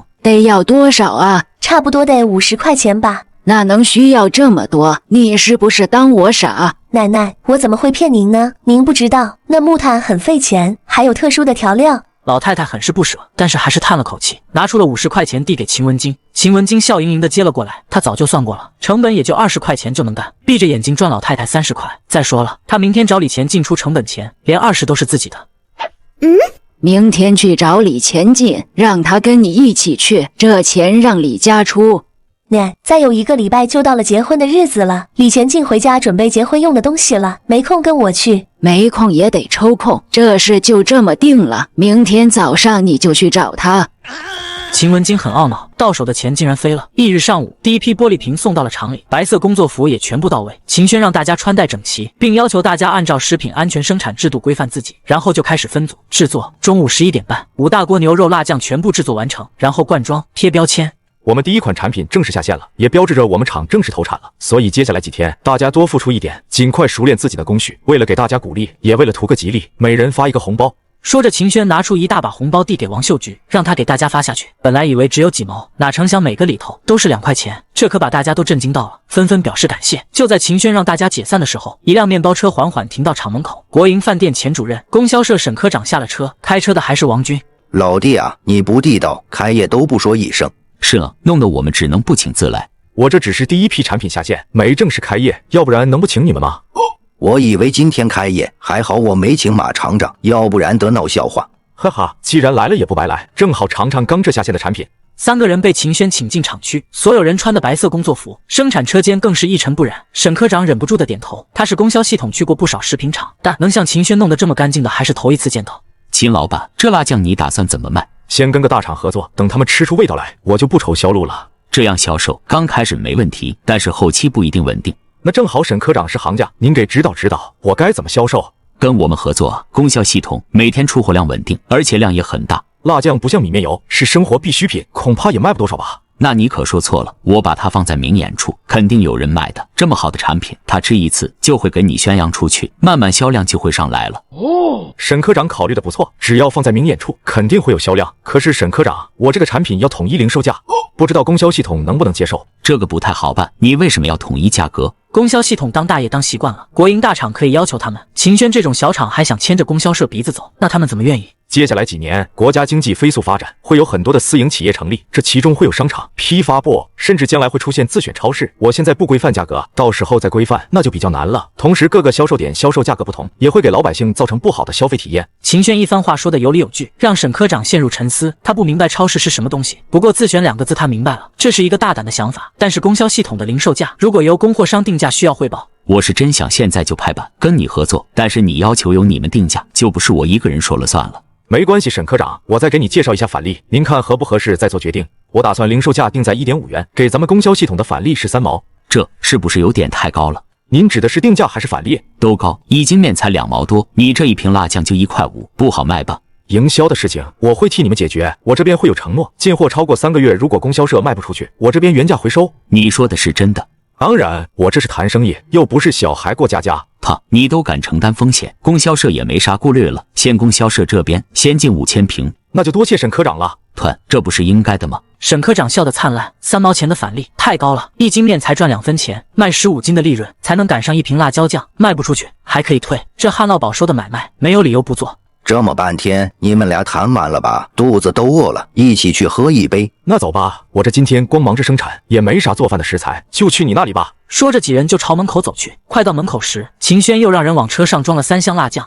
你带这么多辣酱干什么？1箱老钱大哥放在国营饭店，这3天每桌客人免费送1小碟，1箱给沈科长带着。虽然进货了，但是还得明天来拉货。办公室里每个人先尝尝。另外1箱我另有用处。不用猜了，他们俩都有了，就是给我的呗。对，给你的，一会你就拉回去。秦轩笑呵呵的回应。4个人有说有笑，就往县城赶。在国营饭店吃了一顿午饭，沈科长下午还得上班，骑着自己的自行车先回去了。屋里就剩下钱主任、王军、秦轩3人。今天谢谢2位了。嗨，自己兄弟客气啥？今天带着沈科长去厂里，完全是秦轩委托钱主任和王军安排的，目的就是让自己的牛肉辣酱进入供销系统。3人聊了一会天，然后王军也要上班，便带着秦轩去了化肥厂。最后1箱辣酱也不是给王军的，一个单身汉哪里吃得了这么多？马厂长太忙了，厂里出了这么大事，大小职工开除了几10个。今天早上我说去你那，厂长还让我给你带话，等忙完这几天他要请你吃饭，向你表示感谢。他老人家不怪我给他添麻烦就好。